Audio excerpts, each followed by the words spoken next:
দারুস সুন্নাহ model academy মাদ্রাসার উদ্যোগে আজকের ইসলাহি মজলিস। আজকের আলোচ্য বিষয় হলো ঈমানের গুরুত্ব ও তাৎপর্য।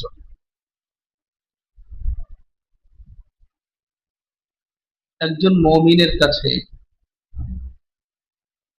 সবচেয়ে মহামূল্যবান সম্পদ হলো ঈমান।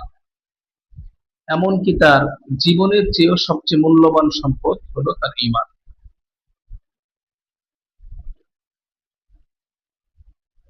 যার মধ্যে সরিষার দানা পরিমাণও ঈমান থাকবে,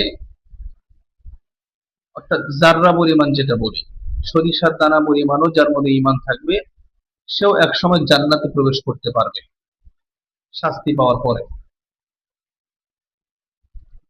যার মধ্যে সরিষার দানা পরিমাণও ঈমান থাকবে না, সে জান্নাতে প্রবেশ করতে পারবে না।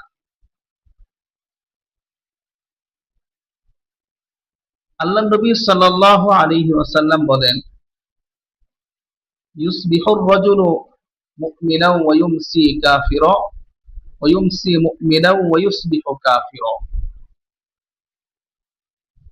এমন একটা সময় আসবে যখন মানুষ রাতে ঈমান নিয়ে ঘুমাবে, কিন্তু সকালবেলা ঈমান হারা হয়ে জাগ্রত হবে।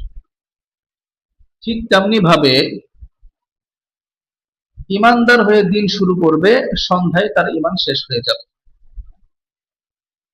তো ভাই, আমাদের ঈমানের কি অবস্থা একবার চিন্তা করে দেখুন।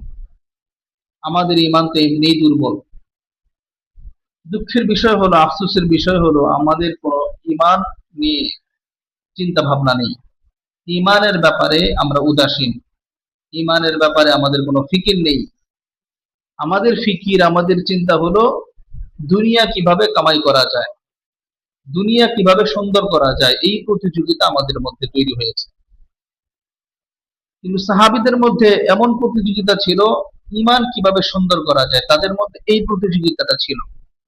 আমাদের মধ্যে প্রতিযোগিতা হলো কিভাবে দুনিয়া সুন্দর করা যায়। ঈমানের ব্যাপারে আমাদের কোনো চিন্তা ভাবনা নেই, কোনো ফিকির নেই।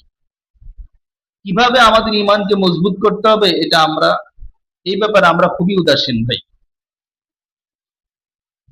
তো ঈমানকে কিভাবে মজবুত করতে হবে, ঈমান কিভাবে পাকাপোক্ত করতে হবে, এটা নিয়ে আমরা একবারও চিন্তাই করি না।